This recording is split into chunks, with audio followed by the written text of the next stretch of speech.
अस्सलाम वालेकुम फ्रेंड्स, उम्मीद करता हूँ कि आप सब लोग खैरियत से होंगे। सबकी ज़िंदगी बहुत अच्छी चल रही होगी। तो गाइस आज जो है हम बड़ा इंटरेस्टिंग से मैं आपके लिए कोट लेकर आया हूँ emo86 का। मेरे ख्याल से आप लोगों ने बहुत कम यूट्यूब पे देखा होगा ये प्रोग्राम। ये बहुत कम लोगों ने कोट किया हुआ है, या कुछ लोगों ने नहीं किया हुआ। तो चलो करते हैं हम इस कोड को। आज जो बेसिकली हम लोग emo86 में करने जा रहे हैं ना, वो हम कैलकुलेटर बनाने जा रहे हैं।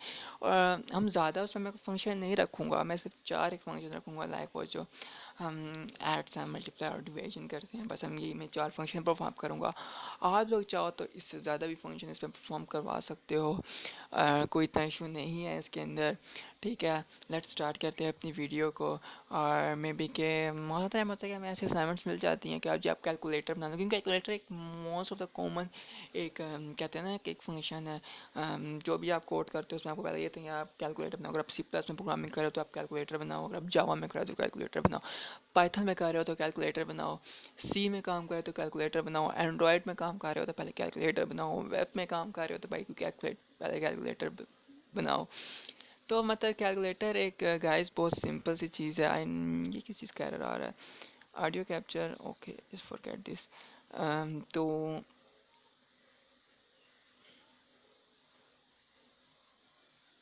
तो ये बहुत कॉमन सी चीज़ है। ठीक है, तो आज हम लोग कैलकुलेटर बनाने जा रहे हैं। तो सिंपल से स्टार्ट करते हैं अपनी वीडियो को और हम स्टार्ट करते हैं। ठीक है, आज जो है ना मैंने गाइस कोड को थोड़ा उल्टे सीधे से स्टार्ट किया, लेकिन बड़ा इंटरेस्टिंग कोड आपको समझाऊंगा आज, बहुत मज़े का कोड है। ठीक है, तो गाइस सबसे पहले मैंने इंक्लूड वही लाइब्रेरी वही सिंटैक्स हैं। ये टैब अगर आपको याद हो जो हमने डिवीजन परफॉर्म की थी, उस पर हमने क्वेश्चन की चीज़ें यूज़ की, तो मैंने डिवीजन जो मॉड्यूल है बेसिकली वहीं से ले लिया।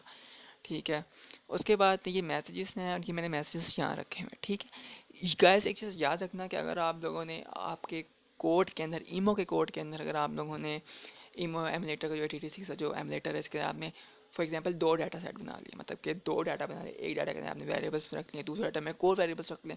फिर आपने एक कोड बनाया, डॉट कोड के अंदर आपने कुछ प्रोग्राम लिखा, फिर एक और कोड बनाया, उसके अंदर कुछ और कोड रख लिया। तो आप शायद यहाँ पे क्या समझोगे कि शायद जब एमुलेटर चलेगा तो शायद मे भी वहाँ पे थोड़ा सा कन्फ्लिक्ट आ जाएगा कि दो डाटा हैं दो कोड हैं, वो किसको पिक करें। तो ऐसा कोई इशू नहीं है। एमुलेटर जो है ये असेंबली लैंग्वेज में मतलब बिल्कुल ही रूट लेवल पे है। तो ये क्या करता है, जब आपका प्रोग्राम चलता है पहले डाटा देख, जितने भी डाटा होंगे ना प्रोग्राम के अंदर, वो सब डाटा को एक जगह पे ले आएगा और तमाम वेरिएबल्स को एक जगह पे रख लेगा। ठीक है, वो कभी कंफ्लिक्ट नहीं होने देगा। और इस तरह अगर आपको मल्टीपल कोड के सेक्शन है, ठीक है, उस तमाम सेक्शन को एक ही जगह पे ले आएगा। ठीक है, तो यहाँ पे कोई ऐसा कोई कंफ्लिक्ट नहीं है, आपकी मर्जी है। आप एक डाटा बनाओ, आप चाहो तो 50 डाटा के सेक्शन बना लो। ये अप टू यू, कोई इतना इशू नहीं है। ठीक है, बट गुड अप्रोच पर डिपेंड करता है आप किस तरीके से कर रहे हो। ठीक है, हो गया। तो मैंने यहाँ पे इस तरीके से यहाँ पे ये दो मैसेजेस प्रिंट कर दी कि फर्स्ट नंबर इंटर करो, सेकंड नंबर इंटर करो। ये सही होता है कैलकुलेटर में आप दो ही नंबर इंटर करते हो। ठीक है, हाँ, लेकिन ना जब रूट ले रहे होते हैं, स्क्वायर रूट ले रहे होते हैं, वहाँ पे जस्ट एक नंबर होता है। और मैं आपको बताऊंगा यार, स्क्वायर रूट से ना या अंडर रूट है ना, कोई इतना इशू नहीं है। स्क्वायर रूट में आपको पता है एक ही नंबर होता है, उसी को आपने मल्टीप्लाई करना, मतलब कॉमन सेंस की बात है।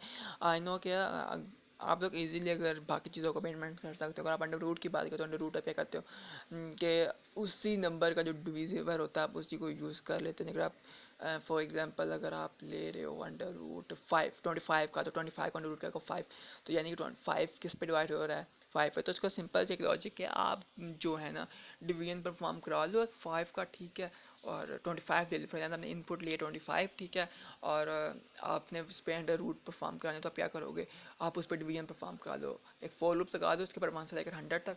अगर मतलब 1 से लेके आप, हाँ 1 से लेकर नॉर्मल, अगर आप जो है वो आप लेट्स सी आप देख लो ना कि आपका जो नंबर है काफ़ी सेंस है, करते आप उस नंबर का हाफ निकाल लो पहले। ठीक है, आप उस नंबर को हाफ निकाल लो, उस नंबर का कि उस नंबर का हाफ क्या बना, 2 पे डिवाइड करो तो आपको इसलिए हाफ मिल जाएगा।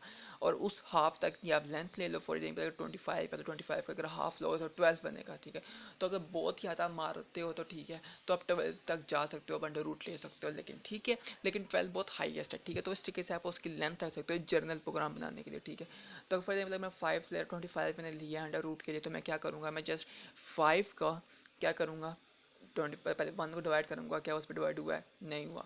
2 3 4 5 पे वो डिवाइड होगा, इसका मतलब 5 इसका अंडर रूट है, तो हम 25 का 5 अंडर रूट लिख देंगे। तो सिंपल सी है, इतना कोई इशू नहीं है, जस्ट कॉमन सेंस होता है। और अगर आपको कोई भी क्यूरी होती है, मैं आपको फिर से कह रहा हूँ, अगर आपको कोई भी क्यूरी है emo M86 में, तो आप जस्ट मैसेज कर दो कमेंट बॉक्स के अंदर, मैं आपकी वो क्यूरी सॉर्ट आउट कर दूँगा। तो लेकिन जो मैं आज बेसिकली यहाँ पे 4 फंक्शन परफॉर्म कर रहा हूँ, डिवीजन है, मल्टीप्लिकेशन है, एडिशन और सब्ट्रैक्शन से। ठीक हो गया, तो हम इसको स्टार्ट करते हैं। तो यहाँ पे हमने 2 नंबर ले लिए, यूज़र से इनपुट करवा दिए। तो यहाँ पे हम सिंपल से ऊपर आते हैं। सबसे पहले क्या कर रहे हैं, ऊपर ऊपर ऊपर हाई। सबसे पहले हमने मैसेज जो है वो स्टैक इंडेक्स के अंदर हमने इमीडिएटली उसको इंपोर्ट कर दिया ताकि हम उससे नंबर ले लें। प्रिंट करा दिया, नंबर ले लिया। स्कैन नंबर से जब भी आप नंबर लोगे तो वो हमेशा आपका CX रजिस्टर के अंदर आता है, ठीक है। लेकिन अगर आप यूट्यूब पे जाओगे तो वो इन 21 का इंटरप्ट यूज़ कर रहे होते हैं, ठीक है। तो मैं आपको सिंपल बता रहा हूँ, बेस्ट आप सिंपली आप स्कैन नंबर यूज़ करो, CX रजिस्टर में वैल्यू आएगी, उसको आप किसी भी रजिस्टर में सेव करा लो। कॉल पी दिस कैसे दूसरे नंबर का लिया, CX में वैल्यू मैंने BX में करा दिया। अगर मैं इसको CX में ही रखता तो वो वैल्यू वो लैप जाती है, मेरा आंसर खत्म हो जाता है। इसलिए मैंने उन वैल्यू को सेव एंड करने के लिए दूसरे रजिस्टर में सेव करा दिया। ठीक हो गया। उसके बाद यहाँ पे हम लोग ने जैसे प्रिंट हमने ऐड स्टेटमेंट करा दी कि आपने बेसिकली करना क्या है, एडिशन परफॉर्म करनी है, सब्ट्रैक्शन, मल्टीप्लिकेशन, डिवीजन जो भी करना है आप यहाँ पे कर लो। ठीक हो गया। फिर यहाँ पे मैंने मूव AX ना मैंने बेसिकली यहाँ पे कॉमन निकाल लिया 1 2 3 4। तो 2 से मैंने कॉमन रखा है। अगर 2 2 इक्वल हुआ तो 2 क्या है, हम सब्ट्रैक्शन करवा देंगे। 2 से छोटा हुआ तो हम एडिशन करा देंगे। 2 से बड़ा हुआ तो मल्टीप्लिकेशन करा देंगे। और डिवीजन के लिए मैंने एक और किया है, वो आगे मैंने आपको दिखाता हूँ क्या करना है उसके लिए, ठीक है। अच्छा, कंपेयर की यहाँ पे स्टेटमेंट यूज़ होती है। जैसे अगर हम जावा यूज़ कर रहे हैं, C+ यूज़ कर रहे हैं, पाइथन यूज़ कर रहे हैं, उधर इफ़ यूज़ होती है ना, तो हम यहाँ पे कंपेयर यूज़ करते हैं, ठीक है। अब मैंने क्या किया, कंपेयर करो AX के साथ, ठीक है। AX मैंने खुद आपको पता है 2 रखा है इसके अंदर, और CX के अंदर हमारी वैल्यू होगी, ठीक है।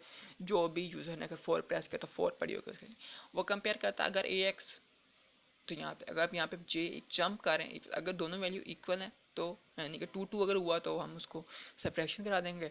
अगर वो वैल्यू लेस हुई यानी कि बेसिकली कंपेयर में हम AX से कंपेयर कर रहे होते हैं। अब यहाँ पे चेक कर रहे हैं हम AX करें, अगर AX इक्वल है CX के तो ये कर दो, सब्ट्रैक्ट कर दो। अगर AX छोटा है CX से तो एडिशन कर दो। अगर AX बड़ा है, ठीक है, ठीक है, और अगर AX छोटा है मतलब कि AX सॉरी अगर AX बड़ा है यानी कि अगर AX की वैल्यू फॉर एग्जांपल 2 है और हमारे पास जो वैल्यू है ये 1 आई है, तो फिर हमने क्या करना, एडिशन करानी है। और अगर हमारा AX छोटा है मतलब कि 4 हमने एंटर किया है तो 2 तो छोटा हो गया ना, तो अगर AX छोटा है तो आप मल्टीप्लिकेशन पर आ जाए। तो मल्टी इस तरीके से हमने जंप करवाए हैं। जंप के अंदर आगे मैंने एडिशन सिंपल कराई, जो वेरिएबल में वैल्यू सेव कराई हुई थी वही कॉल पी दिया और इस तरीके से वैल्यू चेंज करा दी है। ठीक हो गया।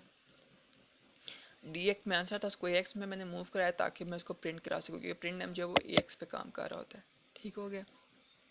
वो AH पे भी काम कर रहा होता है, स्टेप टू यू कि आप उसको किस तरीके से यूज़ कर रहे हो। तो ठीक है, अगर आप रजिस्टर्स के बारे में थोड़ा सा पढ़ोगे तो आपको नॉलेज हो जाएगी। ठीक है, सब्ट्रैक्शन में किया। अच्छा, मल्टीप्लिकेशन में बड़ा इंटरेस्टिंग सा काम किया मैंने। हाँ, ये मल्टीप्लिकेशन है। ठीक है, मल्टीप्लिकेशन में कर रहा हूँ। पहले मैंने AX के अंदर 3 इंपोर्ट कर, अब मैंने यहाँ पे मतलब पहले AX में 2 रखा था ताकि AX को हम चेक कर लेना। तो अब मैं AX के अंदर 3 सेव कर रहा हूँ, ठीक है, और मैं कंपेयर कर रहा हूँ। अगर 3 मतलब 3 और 4 में चाहे, क्योंकि हमने कहा था ना अगर बड़ी वैल्यू तो अब 3 और 4 में मसला नहीं, क्योंकि 3 हमारा मल्टीप्लिकेशन और 4 डिवीजन था। मैं थोड़ा सा वहाँ पे इशू हुआ तो उस इशू को रिजॉल्व करने के लिए हमने इधर आ गए।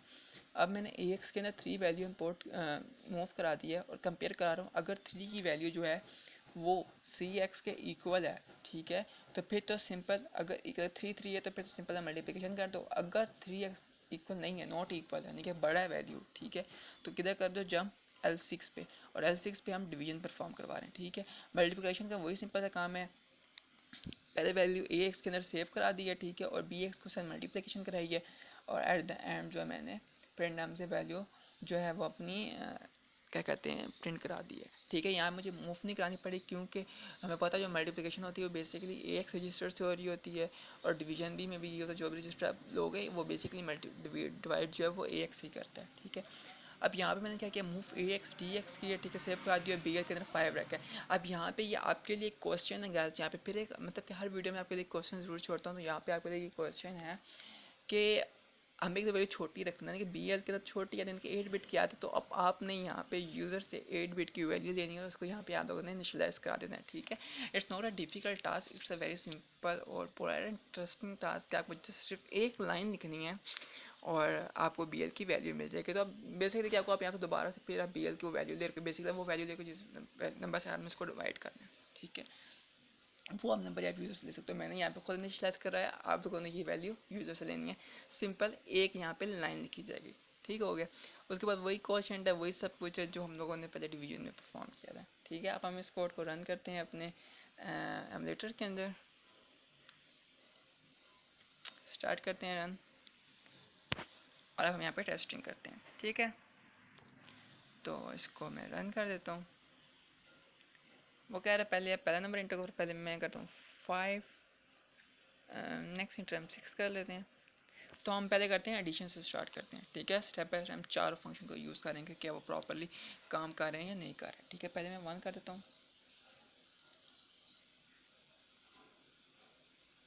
11। तो हमारा आंसर क्या है, 11, यानी कि एग्जैक्टली बिल्कुल करेक्ट आया आंसर। ठीक हो गया। अब मैं उसको दोबारा से रीलोड करता हूँ, फिर से रन करता हूँ। अब हम सब्ट्रैक्शन करेंगे। ठीक है, सब्ट्रैक्शन करते हैं, उसके लिए हम रखते हैं 7, नहीं हम बड़ी वैल्यू को रखते हैं ना, 30 माइनस 15 करते हैं, आंसर हमें 15 मिलेगा।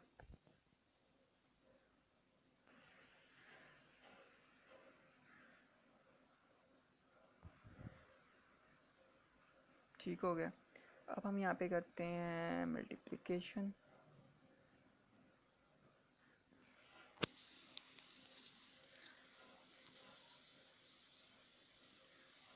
मैं यहाँ पे 5,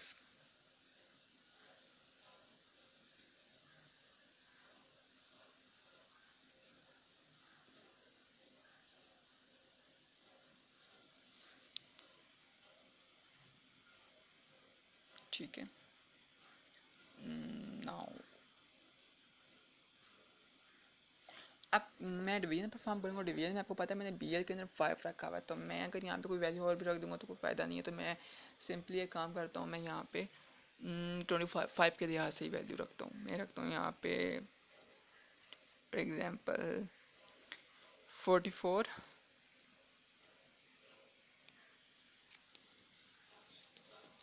और यहाँ पे वैल्यू रख देते हैं 5,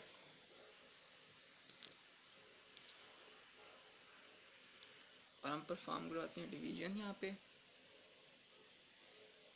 तो डिवीज़न हमारे पास 8 आ गया और रिमाइंडर हमारे पास 4 आ गया। ठीक होगा। तो गाइज, तो इस तरीके से हम कैलकुलेटर परफॉर्म कर सकते हैं। आप चाहो तो पहले ही जो है वो उसे एक्शन ले लो कि बेसिकली आपने परफॉर्म क्या करना है, और उसके बाद आप वैल्यू बाद में ले लो। ठीक है, तो इट्स अप टू यू कि आप किस तरीके से करते हो। ठीक है, तो अब आपके लिए इस प्रोग्राम में ये क्वेश्चन है कि हम आप लोगों ने सिंपली ये जो यहाँ पे जो मैं 5 इनिशलाइज करा रहा हूँ, आप लोगों ने यहाँ से यूज़र से 8 बिट की इनपुट लेनी है और उस वैल्यू को आपने BL के अंदर इनिशलाइज करा देना है। ठीक है, तो सिंपल सा कोई इतना